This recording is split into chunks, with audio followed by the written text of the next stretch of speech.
December 11th, we have a very, very interesting fight that's been made. Cody Garbrandt is going to be fighting Kai Kara-France. Now, awesome fight. Just hands down straight away, this is going to be an awesome fight. I'm not sure who it's a bigger fight for. Cody Garbrandt needs some wins. He does. He's also stepping down a division to flyweight. Now, this is 125 pounds. Currently, he was the Ex Bantamweight winner. I think he's doing this because 1 win, maximum 2, he's in for a title shot here. You know, he can definitely get a title shot against Brandon Moreno. Winnable fights. Cody says he can claims he can make this weight pretty easily. He doesn't really cut to 135, which is awesome. Hopefully, he doesn't look like TJ Dillashaw did at this, which was, you know, a skeleton. He looked like he was from a Tim Burton movie. It just wasn't good. And obviously, it turns out he was actually taking EPO to try and make the weight even more. Now, Kai Kara-France hasn't had one of those insane names, other than about 4 fights ago where he lost a unanimous decision to Brandon Moreno. But it wasn't when anyone was thinking, oh, Brandon Moreno is going to be the champion. It was Brandon Moreno was on an equal level to Kai Kara-France. And since then, like he joined the UFC. He was in the Ultimate Fighters with the Cejudo Benavidez camp. I believe he was on Team Cejudo. He did really well. First fight, I think he knocked out the guy who was like 6 foot as a flyweight or something like that, 5'11". You know, the whole thing of he couldn't even get near the end of the punch, and then he flatlined him, which was great.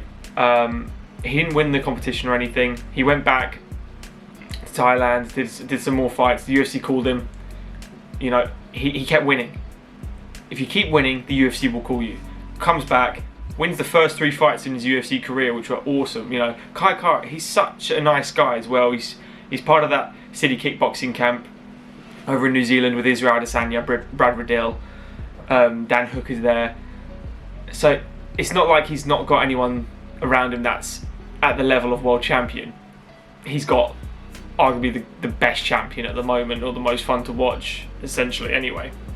His last fight as well against Bontorin was so impressive to me as well. The way that he was getting absolutely backridden the whole way. The guy is a tank looking for that choke, and he was in real trouble many times. Didn't even, he was just so chill the whole fight. Stood back up, knew if he connected, he's got that power. He's got very good power for a flyweight. He knocks a lot of people out, which is why it makes it very interesting when he's fighting Cody Garbrandt. Cody Garbrandt, he's a fast firecracker at bantamweight. That is his fighting style, but he is so intelligent with his boxing. Until he gets hit, then he becomes emotional, and then he just goes. And for the first 11 fights of his career, it worked for him. It hasn't worked so much since. Since he's lost twice to TJ, that hurt him a lot. But they were so emotional, those fights. Then he was like, I need one back. Fought Pedro Munoz. Pedro Munoz, as everyone knows now, no slouch. He's fighting Jose Aldo this weekend. Pedro Munoz is the real deal, and he got into a firefight with Pedro, and Pedro came off better. That was a 50-50 fight for me, and Pedro came off better. He took some time away, come back, knocked out Assuncao into the distant moon, and then just lost to Rob Font. Rob Font put on a clinic against him, really did his homework on how to beat Cody Garbrandt, and we saw a way to beat Cody that no one else had done yet. Not knock him out, but just batter him from pillar to post from start to finish, essentially. So who's it a bigger fight for?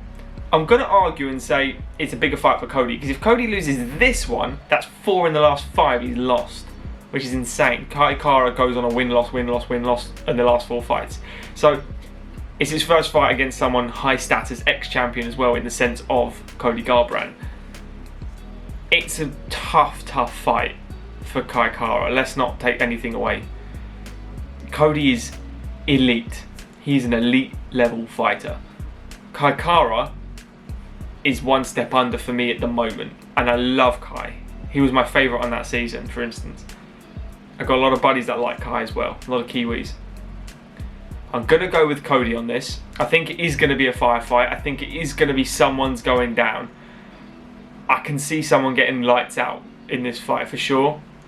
I think Cody is going to be very intelligent in this fight. He knows there's a lot riding on this win. He knows he's got the power. We're going to see whether the power and the speed translate. I think they will. And if they do, he's going to be he's not only the fastest 135, he's going to be the fastest 125, and he is a real threat to Figueiredo and Moreno in this division. He really is. I'm going to go with the Cody Garbrandt knockout in this. I think it is going to just be a striking war. I don't see any wrestling, personally. Don't see any clinch. Well, there could be clinch work and grappling and stuff. Just for a break of the punching to the face. But essentially, it's just going to be a boxing match. Maybe some low kicks thrown in there.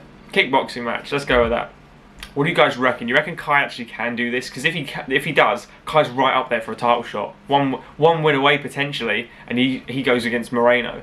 Cody wins. He could just go straight against Moreno just because of the name Cody Garbrandt. Everyone knows him. He's marketable, and he hits like a truck. Let me know your thoughts, guys. Like the video if you have enjoyed it. Subscribe to the channel. See you in the next one. Cheers, guys.